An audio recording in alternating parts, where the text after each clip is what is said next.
Chopper was only months away from going back to prison, this time for shooting bikie boss Sid Collins.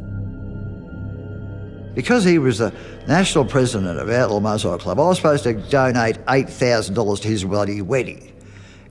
So all the people that were coming to the wedding, the main people, had to bring $8,000. I'm not giving him $8,000 for his bloody wedding. I don't even know how to ride a motorbike. You know, what will these bloody bikies want me to invite me to their bloody weddings for? And you've got to bring bloody large amounts of money. Stick it up your bum. And is that why you shot him? Yes. What more do you need? Bang, get a bit of that into you. And then you had him driven to hospital. Well, I said, you want one in the brain? No. And I said, will you go under the lemon tree or out into the hospital? Where do you tell on people? No. You don't tell on people? You stick solid? Yes. You won't go give me up? No. All right, good. So we can take you to hospital and you remain silent? Yes. Word on that? Yes. I believe you. Rightio, take him to hospital.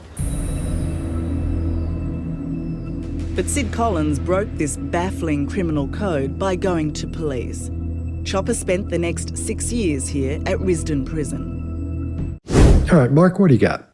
Yeah, just some themes that are coming up in this, which I think is interesting and kind of marks him out as under that umbrella of antisocial personality disorder, because we have ideas of codes, fairness, honesty, social events are talked about, retribution. So all of those things are actually quite social, aren't they? You know, you've got to have a code to be part of a society. Yeah, absolutely. Fairness, that's important for being in a society. And he mentions this idea, or certainly alludes to this idea of fairness. Honesty, you got to be honest if you want to be part of a society.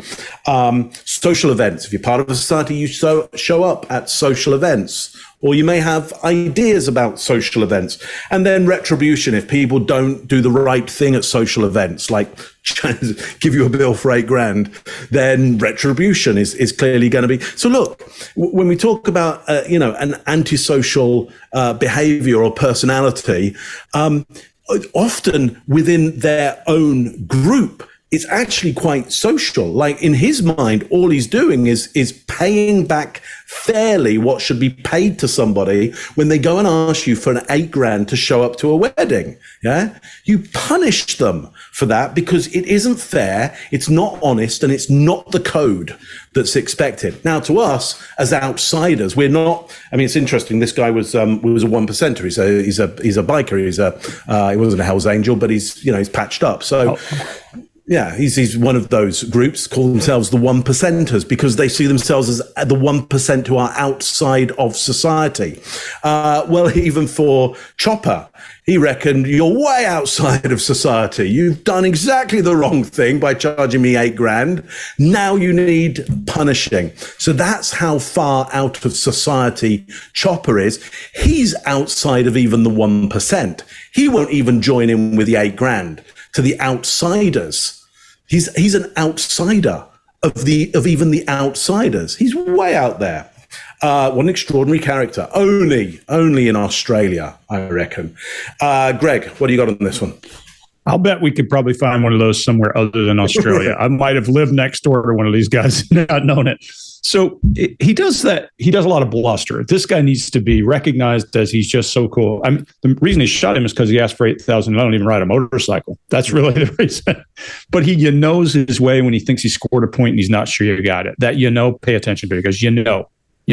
That's just a way for him to double check and make sure you understand that he just said something kind of flippant and funny and cool and glib might be the word we should use for him.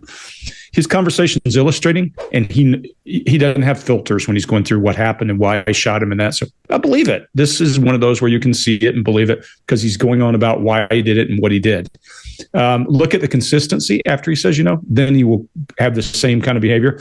And this conversation, this cadence is flowing, and it's badminton. Like she'll say something, he'll say something. That's a pretty good indicator. This is normal conversation.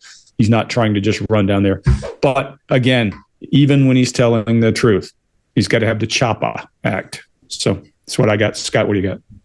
Yeah, this sounds and looks honest for the most part, but the part I find questionable is when he's explaining there was a conversation about where he should shoot this guy, and he's talking to him about it. That makes no sense. I've never heard that before in my life. Anybody say, no, you want me to shoot you in the head or you want me to shoot you in the stomach? What do you want? You want a gunshot or a headshot? It's you, man. You just tell me. It's all about you. That's not going to happen. I don't think it's, I think he made that up in prison so it would sound cool, or gave him a story to tell what happened. Now, here's what happened, because he got nailed for it and he's in prison.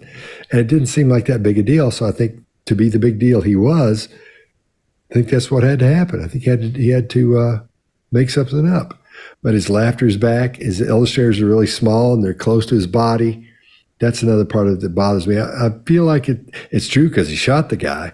But the story, like we've heard coming along, he's just adding things to it. These qualifiers, all this fabrication, this exaggeration of what actually happened to make himself sound cooler.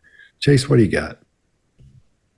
I think there's some truth to this one, and I don't think the discussion happened at all like this. I think he didn't die from a single bullet, and Chopper was about to finish it, but the guy begged or something else happened. The only fluctuations in the story are around this exact detail. There's a distinct drop in his fluency and all of his movements around this detail. He's got to have a story to make him sound cool. Because this goes back to like, I'm going to shoot somebody and they're going to die. That doesn't happen when you get shot in the belly. Most of the time, actually, when you get shot in the belly, you don't die unless days and days go by, you develop some kind of septicemia or something. So I think it was an accident that he didn't finish it. He thought the death was going to happen, and some kind of thing ensued afterward that doesn't make him look like a badass. So something else was invented. That's all I got. It just sucks a lot when you get shot in the stomach. Yeah, it's one of those things like when you get the flu real bad and you're afraid you're going to die because you're puking so much, and then you're afraid you're not going to die because you're puking so much. So what do you got?